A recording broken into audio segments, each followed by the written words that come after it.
Hey everyone, here we've got Motorola Moto E7 Power, and let me share with you how to set camera timer on this device.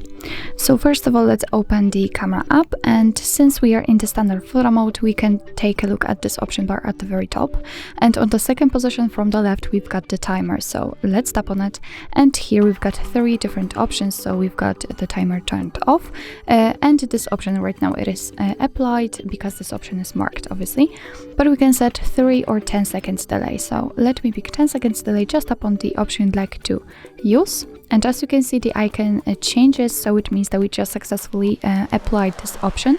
So let's tap on the shutter button, and as you can see right now your device will count down from 10, and after that time it will simply take a photo. Okay, let's check another option. Let me tap on 3 seconds, and the same situation, but right now it is counting down from 3. Let's turn off the timer, and right now your device will take photos right after touching the shutter button. So actually that's all. This is how to set camera timer in your Motorola Moto E7 Power.